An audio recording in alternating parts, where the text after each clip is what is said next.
Hello. My name is Marlena. And this is the story of how I stopped being the quiet one. It started on a snow-covered night. My brother opened the door just long enough to shove our mother outside. No coat, no shoes, no shame. I found her hours later, frozen and shaking on my porch. I brought her in. The next morning, they came to my house, not to apologize, but to laugh. "You fool," they said. "Why bring home such a burden?" That was just the beginning. They wanted her gone. They wanted me silent. But what they didn't know is that I had been watching, waiting, and remembering everything. What kind of family throws away their own mother like trash?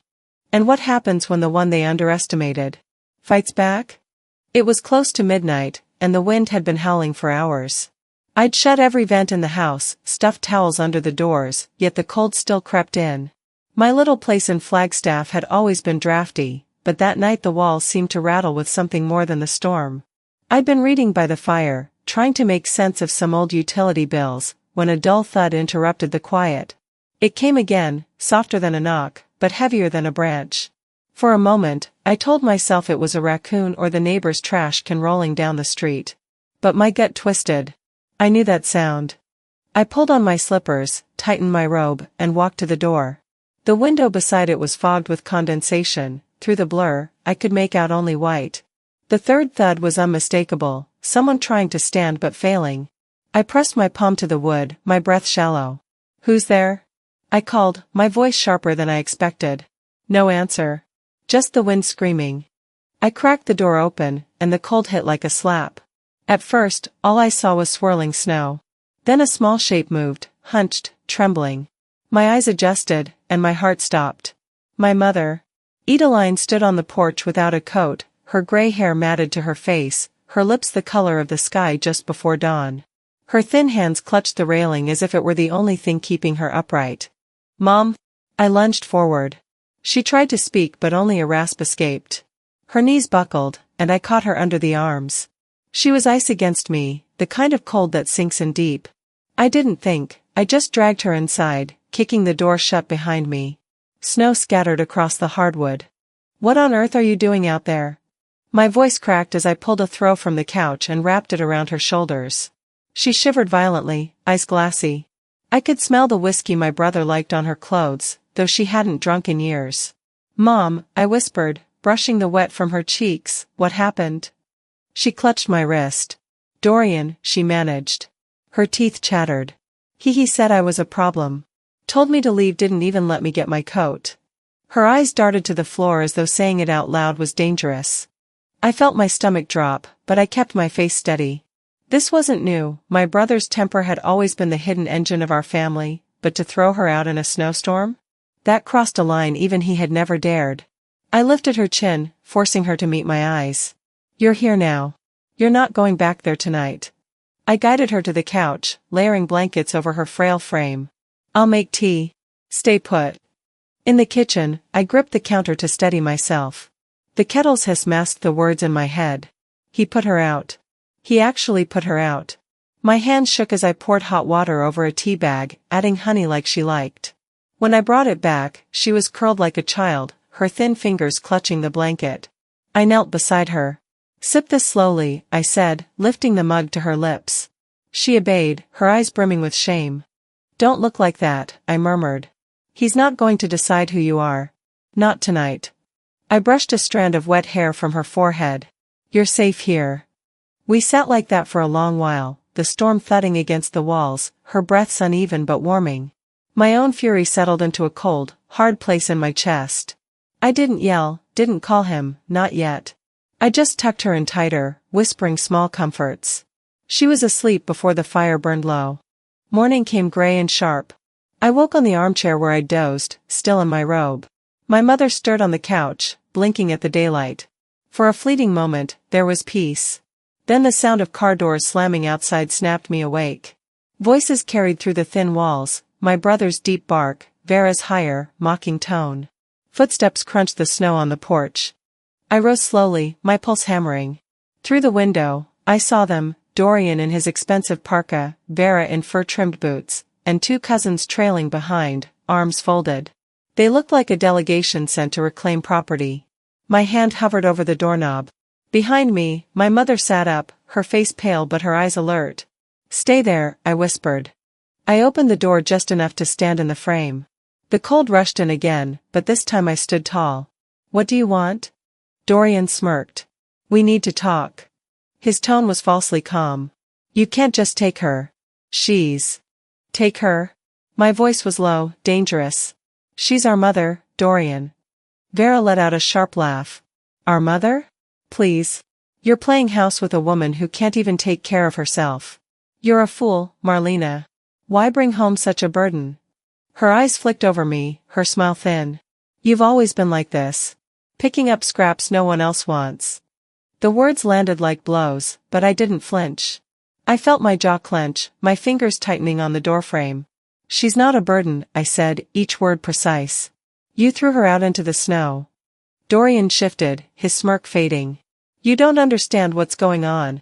"No," I cut in softly, "I understand perfectly." Behind me, my mother rose, clutching the blanket around her shoulders.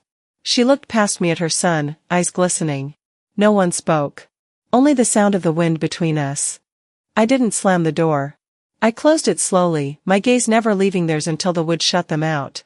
But as the latch clicked, something inside me stayed open, a quiet, fierce resolve that felt new and frightening. That moment, I knew, wasn't the end of anything.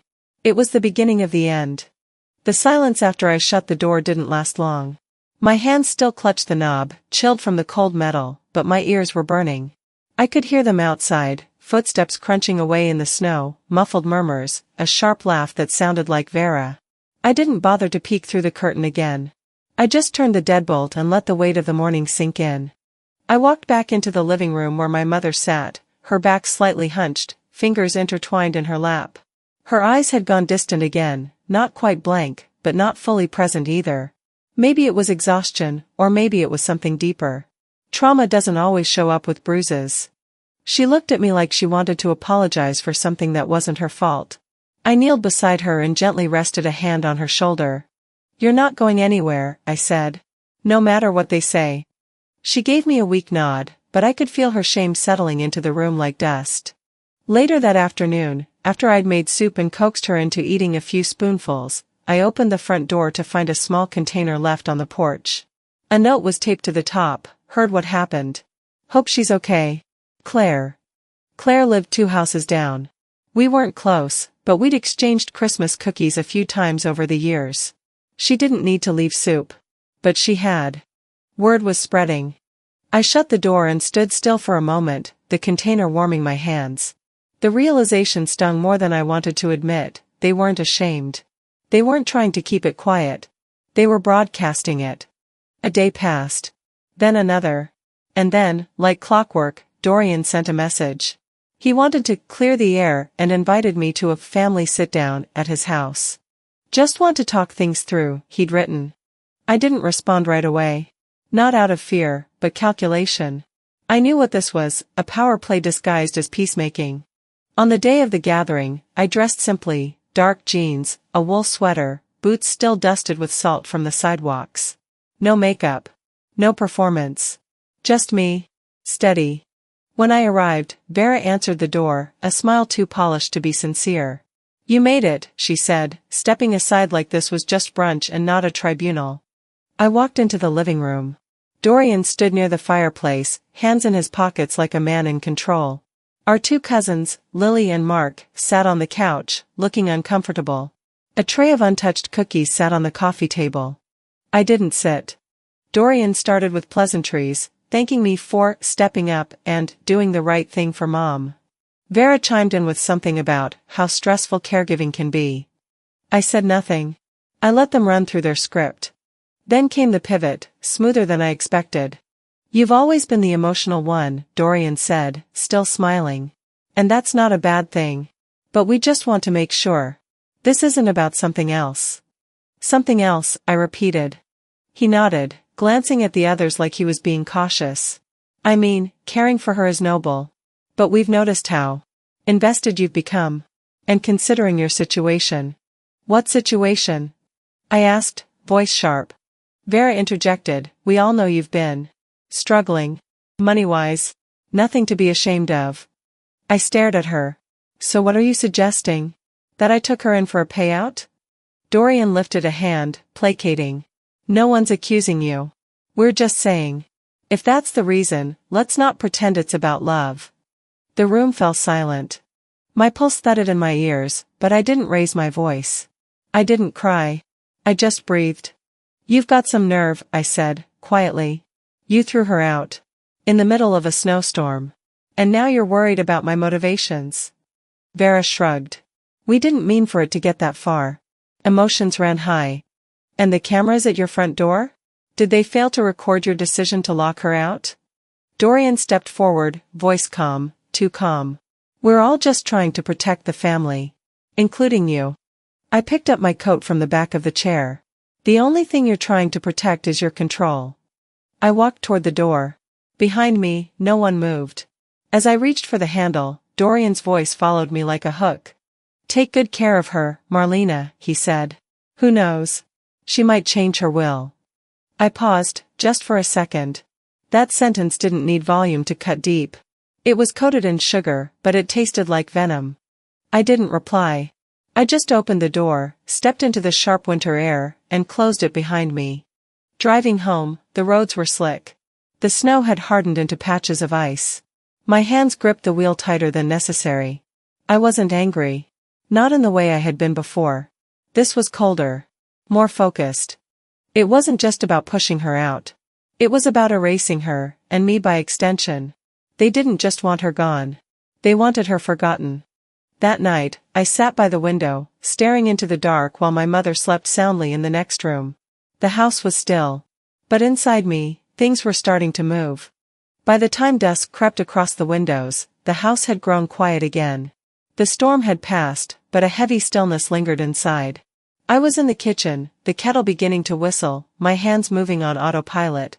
The scent of chamomile drifted upward, familiar and calming, yet my mind kept circling back to the look on Dorian's face that afternoon, the way he'd smiled as if kindness were a weapon. They didn't just want her gone. They wanted her erased. That truth had been echoing inside me since I left his house. I poured the hot water over the tea bags and set 2 cups on the counter. My mother was resting in the living room, wrapped in the shawl I'd draped over her shoulders after dinner. She'd eaten more than usual, soup and a small roll. Her appetite came and went these days, but tonight she seemed steadier, almost present. That steadiness felt fragile, like a soap bubble you didn't dare touch. As I reached for the honey jar, a knock came at the back door. Not the sharp, entitled kind I'd heard from my brother, but a soft, almost apologetic tap. I glanced at the clock, early evening, the streetlights already flickering on outside. Wiping my hands on a towel, I walked down the narrow hallway and opened the door. Mrs. Klein stood there, bundled in a wool coat, her cheeks flushed from the cold. She held a small basket of herbs, lavender, thyme, and something else I couldn't place. Her eyes flicked past me toward the living room. She used to cry, she said softly, her voice barely more than a breath. Every night, softly. I thought you should know. My throat tightened. I couldn't tell if she was warning me, apologizing, or simply unburdening herself. I reached out and took the basket with both hands. Thank you, I murmured. I wanted to say more, ask her what she'd seen, what she'd heard, but the words wouldn't come. I nodded once, then gently closed the door. Her footsteps crunched away on the snow-dusted path. Back in the kitchen, the kettle had stopped whistling. I stared at the rising steam, clutching the basket to my chest for a moment before setting it down. The herbs smelled of earth and old summers. My mother had used to hang them in the kitchen when I was a child, tying them with string above the window so they'd dry slowly. I hadn't thought of that in years. I spooned rice into a pot, added water, and set it to simmer. The rhythm of cooking calmed me. Chop, stir, wait. The smell of porridge began to bloom in the warm air, carrying me back to a winter decades ago. I was maybe 10, sitting on the counter swinging my legs while my mother hummed softly, her hands moving with practiced ease. She'd always made sure I ate before anyone else, even when the cupboards were thin. The spoon paused mid-stir. Through the doorway, I could see her now, sitting near the fire, her eyes half closed, fingers tracing the fringe of the shawl.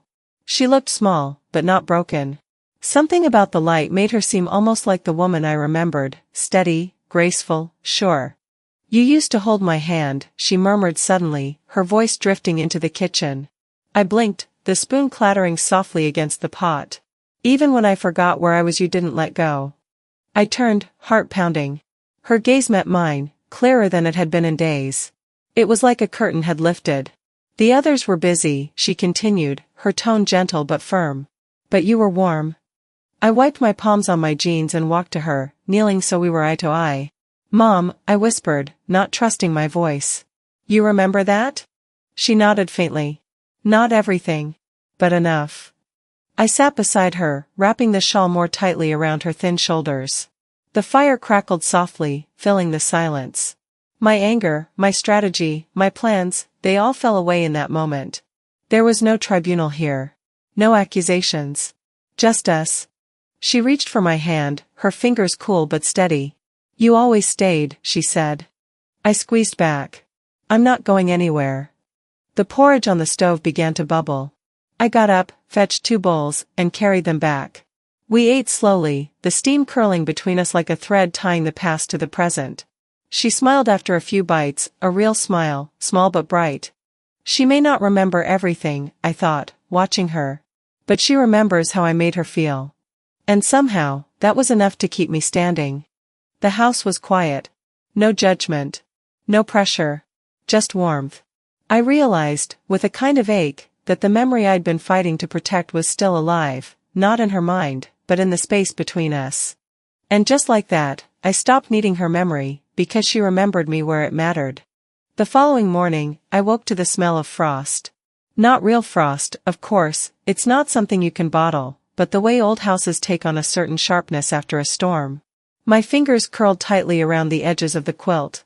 The room was still dim, lit only by the faintest haze from the window. I could hear the gentle wheeze of my mother's breathing in the next room.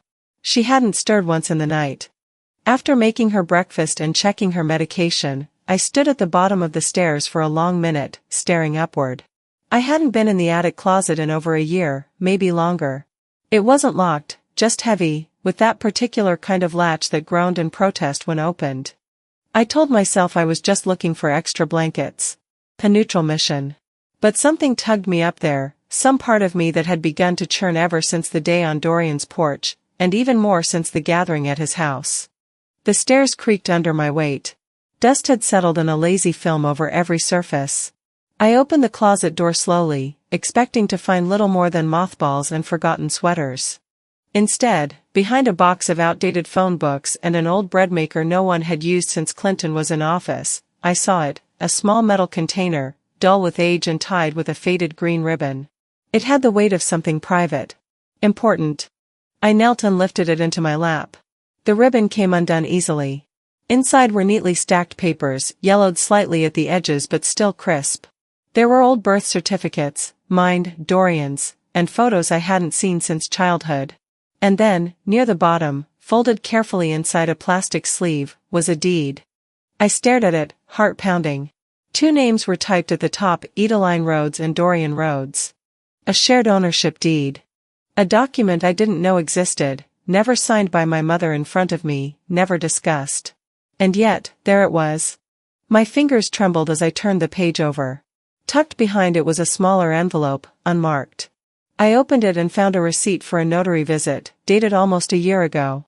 The handwriting looked shaky, it was my mother's. But the signature was clearly there. Why would she sign that? Why would she ever agree to hand over half of her home to Dorian? A sickness twisted in my stomach. I didn't hear her come in. I only noticed when the light shifted and my mother's silhouette filled the doorway. She looked at the box, then at me. For a long moment, she said nothing. Mom, I asked carefully, do you remember this? She looked down, frowning. I signed some papers. Dorian said it was for safety. In case something happened. He said I could trust him. My grip on the deed tightened. Did you want him to have your house? She blinked. No. I never wanted that. He kept saying it was no big deal. Just a formality. That word again. A formality. The air seemed to vanish from the room. I forced myself to stay calm, to not show her how fast my heart was thudding. I returned to the kitchen, needing space, needing clarity. As I moved the papers aside to make room on the table, something slipped from between the pages, a small, silver voice recorder, barely larger than my palm. It was wrapped in tissue and labeled in my mother's handwriting, for safekeeping. I sat down and stared at it. I didn't even think. I pressed play. The static buzzed for a moment, then her voice, fragile, hesitant, filled the kitchen. I don't understand, Dorian, why do I have to sign now? What is this?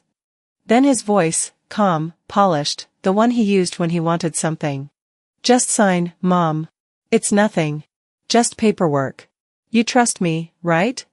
I froze. He sounded so reasonable, so professional. Like a son helping his mother with her taxes. But the manipulation was clear as day to me. The recording continued, more urging, more confusion, until finally, her pen scratched on paper. My eyes burned. I hit rewind and listened again. Then again. It wasn't just a matter of bad judgment. It wasn't even family politics. It was evidence. Proof. I placed the recorder down and sat in silence. For a moment, I didn't know what to feel. Betrayal? Anger? Grief? Maybe all of it. I spent the rest of the day sorting through the documents, scanning each one, saving digital copies to a USB drive. I labeled folders. I printed backups. I moved with precision, not fury. Because fury makes you sloppy. And I wasn't going to be sloppy. By the time the sun dipped low and the streetlights buzzed on outside, I'd filed everything away into a locked drawer. The metal box went under my bed, beside the shoebox of funeral programs and my birth certificate. That night, after I helped my mother to bed, I stood in the doorway of her room and watched her sleep. Her breathing was slow, even. The fire cast soft shadows on her face. I thought about the woman she used to be, capable, decisive, warm. I thought about how Dorian had taken advantage of what little strength she had left, and how easily everyone else went along with it. As if it were normal. As if it were fair. I wasn't going to let them get away with that. Not anymore. I turned off the light and walked back to my room. Sitting on the edge of my bed, I looked down at my hands. They didn't feel small anymore. I'm done playing nice, I whispered. The morning after I found the recorder, I woke with a strange sense of calm. Not peace exactly, not yet, but clarity. I moved slower, deliberately. My mother was still asleep, curled into the shape she always returned to when the world became too much. Her breathing was steady. For once, her face wasn't drawn in worry or fear. I let her sleep and tiptoed into the kitchen, barefoot on cold tile. The kettle went on. The old clock on the wall ticked steadily, a sound I usually tuned out, but today it felt grounding. As the water warmed, I sat at the kitchen table and pulled out a pad of paper. Not my laptop, not my phone, something about this needed to be done by hand. I wasn't writing a plea. I wasn't begging for understanding or validation. I was writing a record. To the family who watched her fall, and looked away. I paused, listening to the words echo in my mind before letting the pen move again. Sentence after sentence spilled out, some carefully phrased, others raw. I wrote about the night I found her on my porch, barefoot in a snowstorm. I wrote about the look in her eyes when she told me what Dorian said to her, that she was a problem, not a person. I wrote about the soup left by the neighbor and the silence from the people who shared our blood. I didn't mention the deed. Not yet. I didn't reference the recording. That wasn't for everyone, not yet. This letter wasn't about revenge. It was about truth. I wasn't out to shame anyone. But I was done pretending we all saw the same thing and called it love. The letter ended simply, "Don't call me a fool again. I see you. All of you. And I'm not playing small anymore." It took 2 hours to write, half an hour to revise, and 10 minutes to print it out 11 times.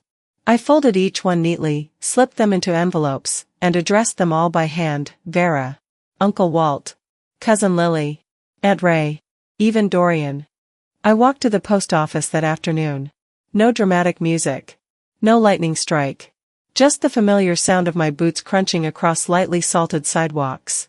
I stood in line, handed them to the clerk, and watched her stamp each one. As I walked out, I felt lighter. Not healed. But rooted. By the next morning, the family WhatsApp group, normally quiet except for birthday wishes, had erupted. Lily was the first to react. "Wait. Is this true?" Then Ray, "I had no idea. Why didn't anyone say anything?" Then silence. And then, predictably, Dorian. We all make hard choices. Let's not let one version of events twist everything. Vera followed a few minutes later.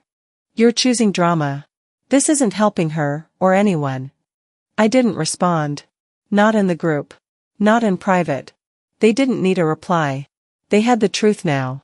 But Vera, always the tactician, couldn't help herself. That night, I got a voice message. Her tone was deceptively sweet, the way people speak to cashiers when they're trying not to look impatient. You really want to go down this road, Marlena? You think this helps her? You think airing dirty laundry makes you noble? Just think carefully about the next move. That's all I'll say. I deleted it. No response was necessary. I had already mailed hard copies to every single one of them, not just the letter, but a second envelope with the scanned copies of the deed. No commentary. No note. Just the paper that held what they never expected I'd find. 3 days passed before Dorian reached out. A direct message this time. Let's talk. Just you and me. My office, Friday. No drama. I almost laughed at the irony. Friday came. I didn't dress up. Didn't put on lipstick or pearls like our mother used to when she had to face something uncomfortable.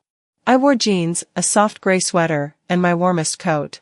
It wasn't a meeting I intended to perform in, just one I needed to finish. His office was quiet when I arrived. His assistant looked surprised to see me, but she didn't say anything.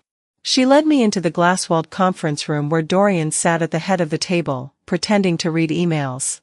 He looked up and gave me that politician smile he'd perfected over the years. Thanks for coming, he said. I sat down, placed the USB on the table between us, and slid it toward him. That, I said calmly, is a preview. Just in case you think I'm bluffing. His fingers paused over the keyboard. What is it? You already know. We stared at each other for a long time.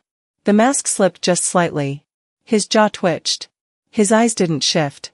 But something behind them changed, just for a second.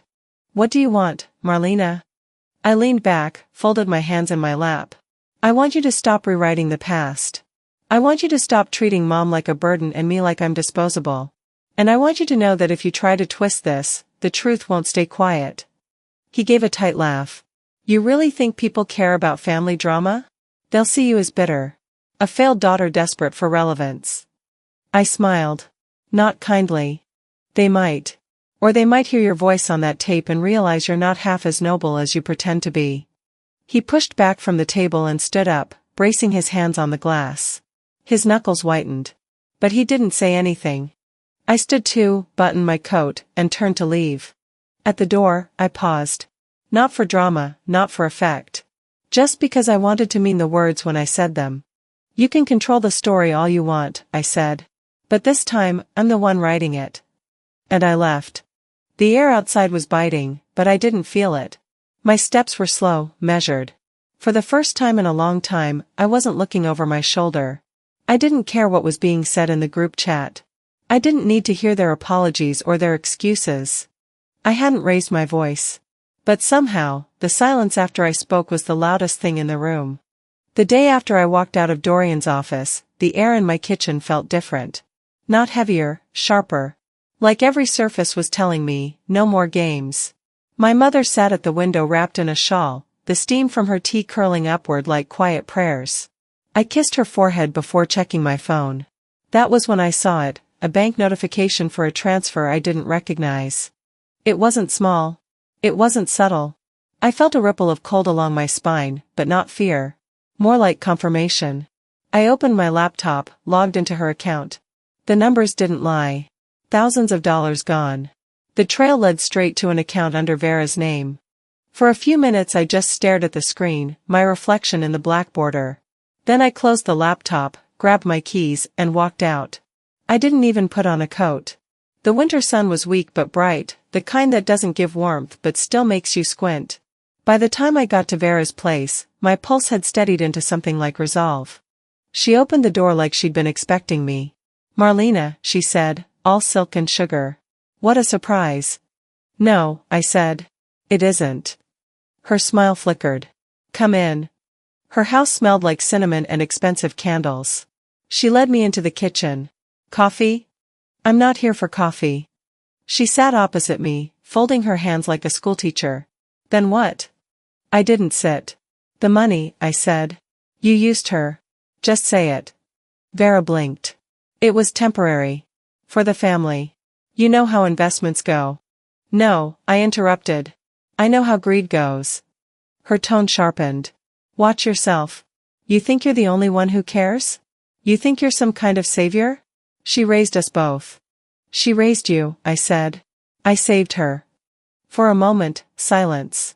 She looked away, then back at me, eyes glinting. You're making this worse for her. For all of us. I stepped closer, lowering my voice. The only person who made it worse is you. I left before she could say more. Out on the porch, the air bit at my face. I didn't care. I'd gone there to hear her admit it, but of course she hadn't. They never do. That evening, as I was cleaning up the kitchen, my phone buzzed. Dorian. I almost didn't answer. But I did. Let's meet, he said. Coffee. Tomorrow morning. Neutral ground. Neutral ground. I almost laughed. Fine, I said. The next morning we met at a cafe near the courthouse. He was already seated, stirring his drink like it held answers. When he saw me, he stood, then sat again. His tie was crooked. Thanks for coming, he said. Get to it, I said, sitting down. He leaned forward. Look, I don't want this to get ugly. Families shouldn't fight like this. Let me settle things quietly. No lawyers. No public embarrassment. I'm not suing you, Dorian. He blinked. Then what do you want? I want my mother's dignity back. I want her remembered as a person, not a burden. And I want you to stop thinking you can buy your way out of what you did. He stared at me, searching for some weak spot. You're walking away from money. I'm walking toward myself. For a moment his face crumpled, like he might actually say he was sorry. But he didn't. He just nodded once, curtly, and looked down at his coffee. When I got home, my mother was napping. The house smelled of soup and old wood. I sat at the kitchen table, letting the quiet wash over me. I wasn't triumphant. I wasn't even relieved. But I felt clear. That weekend was the community dinner at the church hall, a tradition my mother used to love. I hadn't been in months. But that Saturday, I put on her favorite scarf and wheeled her into the hall. People looked up, surprised. Conversations dipped. Forks hovered over plates. I walked her to a table near the front. Are you cold? I asked. She smiled faintly. No. Just. Nice to be out. When it was time for announcements, I stood. My voice was steady, not loud. This is my mother, Edeline. Some of you know her. Some of you forgot her name. But she's still here. She's still someone. The room went silent. No one clapped. But no one looked away either. She taught me to bake bread in this hall, I continued. She brought casseroles to your families when they were sick. She helped clean up after your weddings and sat with you at your funerals. She's not a burden. She's the reason some of you got through your hardest nights. I sat down. My mother reached for my hand. You sound like your father, she whispered. The dinner went on, but something had shifted. People came over quietly, shaking her hand, saying her name. Not apologies exactly, but acknowledgement. And that was enough. As we left, the air outside felt softer, like winter easing its grip. I tightened the scarf around her shoulders, feeling her lean into me. I didn't need to win in court, because the truth was already settling into people's bones. The town hall was only 3 blocks from my house, but that afternoon, it felt a world away. I sat in my car outside, hands still on the steering wheel, letting the engine idle. My mother had fallen asleep after lunch, soup and crackers again, with the same blue blanket tucked under her arms like armor. She looked peaceful, unaware.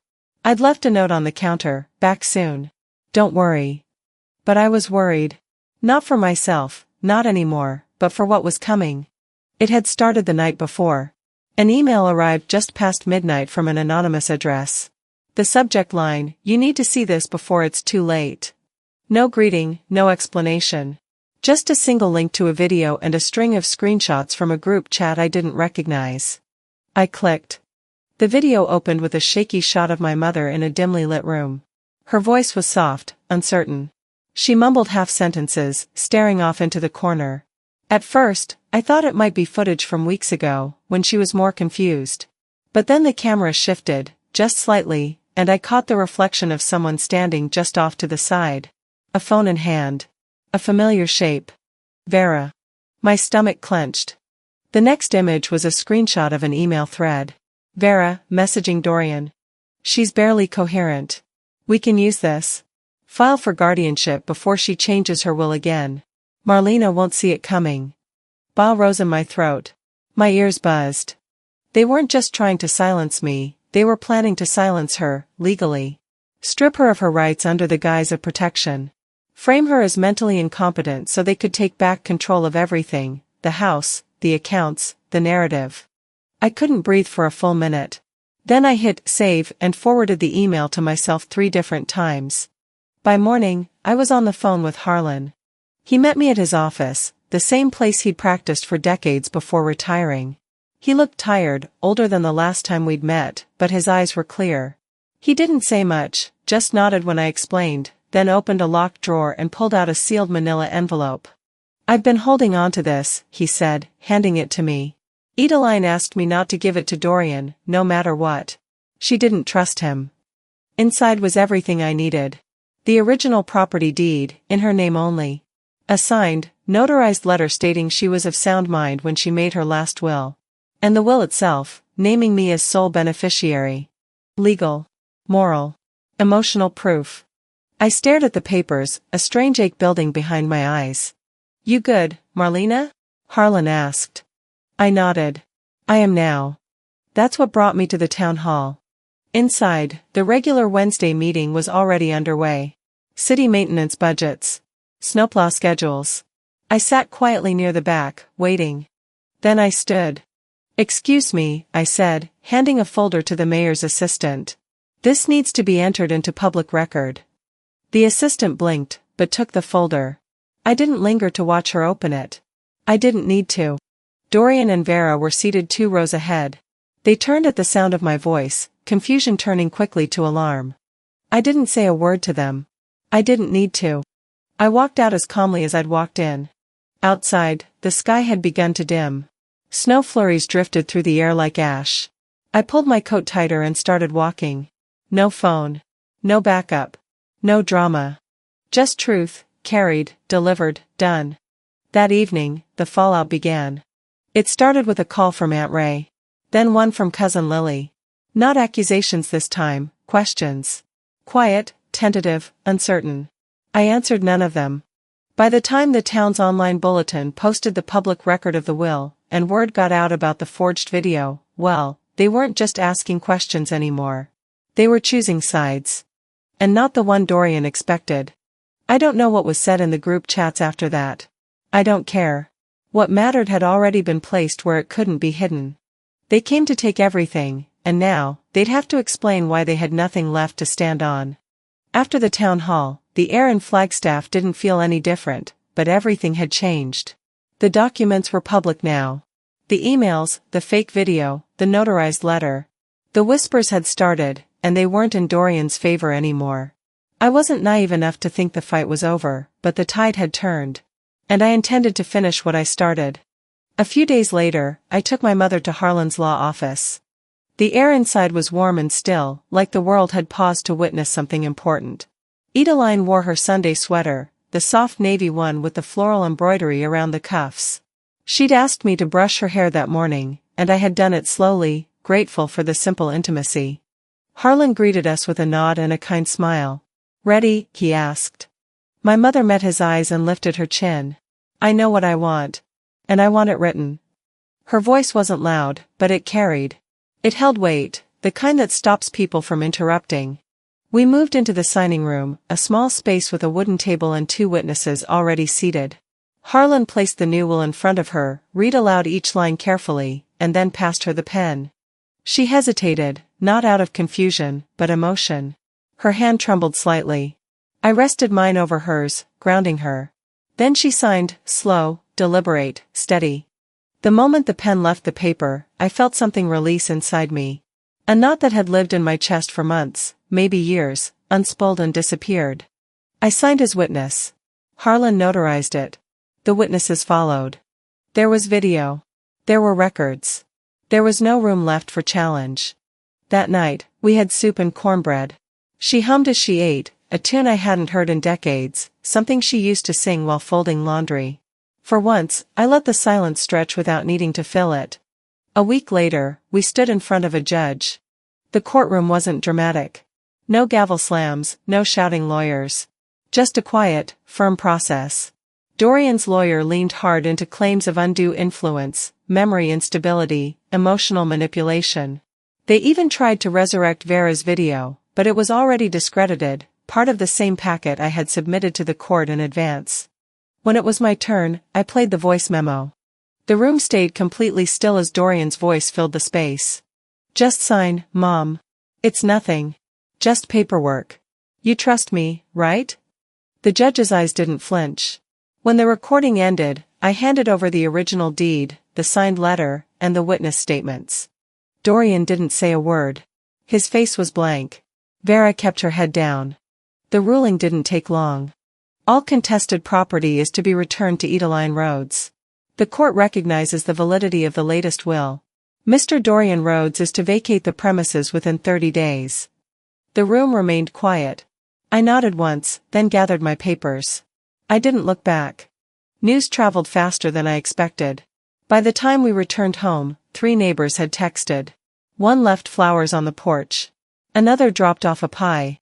That evening, I watched from the front window as a moving truck pulled into Dorian's driveway. The house he thought he'd secured, the one he had tried to snatch in silence, was no longer his. Boxes were carried out. Lamps. A painting from his office. Vera handed directions to the movers but refused to make eye contact with the neighbor standing across the street. No one offered to help. Dorian didn't look up until the last box was loaded. He stood at the edge of the driveway, hands in his coat pockets, jaw clenched. For a moment, I wondered if he would cross the street. Say something. Try to salvage whatever reputation still clung to him. But he didn't. He got into the car and drove off, Vera beside him. They didn't wave. They didn't even pause at the stop sign. I stepped out onto the porch. The air was cool but not biting. The wind had softened. Behind me, my mother reached for my hand, her fingers curling around mine with surprising strength. I always knew you'd be the one who stayed, she whispered. I looked at her, at the faint smile on her lips, at the peace resting behind her eyes. We stood like that for a long while, hand in hand, as the moving truck turned the corner and disappeared. He left with boxes, but I was the one who carried everything that mattered. The days after the court hearing moved quietly, like a tide pulling back from the shore. For so long, tension had been my constant companion, buzzing under my skin, coiling in my stomach, sharpening every thought. But now it began to thin out, dissolve, soften, melting slowly, like ice disappearing into a mug of hot tea. Dorian was gone. Vera too. There were no calls, no letters, no carefully worded updates. Their absence was its own kind of message, and I didn't expect anything more. My mother and I fell into a new rhythm together, gentler, slower, and somehow, in a way I hadn't anticipated, richer. 3 weeks passed since the ruling. Then, without warning, the moment arrived. She passed in her sleep. It was early, the hour when frost still clings to the window panes, when the world hasn't yet exhaled. I carried her breakfast tray into her room, a routine I'd grown into without thinking, a small act of devotion that had become my anchor. But when I stepped into the doorway, the stillness stopped me. She was lying on her side, one hand curled under her cheek, the other resting softly atop the comforter. No drama. No gasp. No reaching for the air. Just a silence so complete it felt almost holy. I sat beside her, not crying, not right away. I took her hand, still warm, still familiar, and whispered softly, "You're home now, Mom. You made it." The funeral was simple, as she would have wanted. A wooden casket without shine. No towering floral arrangements, just small sprigs of lavender placed on each seat, a quiet touch of color and scent, something alive among the stillness. People came, but there were no speeches. They didn't need to speak. They stood, they sat, they remembered. Sometimes in silence, sometimes in soft laughter that rippled gently through the room. I didn't stand at the pulpit. I didn't give a eulogy. Not out of anger. Not from absence. I simply wanted her life to speak for itself, without me trying to shape it into something neat or digestible. After the service ended, I found myself on the porch of the small chapel. The air held a sharp edge, but the sun had begun to climb higher, turning the frost on the trees into glittering threads of light. I wrapped myself in one of her old shawls, a soft, faded thing she'd worn around the house, and cupped a warm mug in my hands. The quiet around me felt earned. That's when I heard the sound of shoes crunching softly against the gravel path. I didn't have to look up. I knew who it was. Dorian stopped at the edge of the porch. He was holding a single white rose, its petals closed tight against the cold. No suit, no tie, just a dark jacket and the weight of something unspoken hanging from his shoulders. "I was wrong," he said finally, his voice barely above a murmur. "I just didn't know how to let go of control." I didn't answer. Not out of pettiness or triumph, but out of choice. For years, I'd been talked over, corrected, explained away. My silence wasn't a punishment. It was a boundary. He lingered for a moment, then walked toward the small table where her photograph sat beside a flickering candle. He placed the rose gently at its base, the stem trembling in his hands. The wind caught his coat as he turned and walked back down the path. He never looked back. I let the moment settle. Then I leaned back in the chair and looked down at the photograph I held in my lap, one I'd found tucked in the bottom of her dresser drawer the night before. The paper was soft with age, corners frayed from handling. In the picture, she was holding me as a baby, no more than a few months old, and we were both laughing, her head tilted back in pure joy. The kind of joy that doesn't pose for the camera. I traced her outline with my thumb, smiling through a warmth that surprised me. That was who she really was. Not the frail woman some had tried to erase. Not the confused patient. Not the name in court records. The woman in that photograph, vibrant, proud, loving, was the mother I carried with me. The afternoon stretched out slowly. I didn't turn on the TV. Didn't check emails. I let time pass without interruption, as though the world could afford to wait just this once. The house was still, but not empty. It felt like breathing in a space that was finally my own.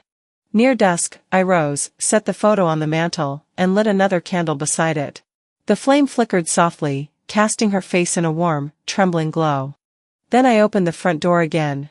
The first snow of the season had begun to fall, soft, unhurried flakes drifting through the fading light, settling onto the porch railing like tiny feathers.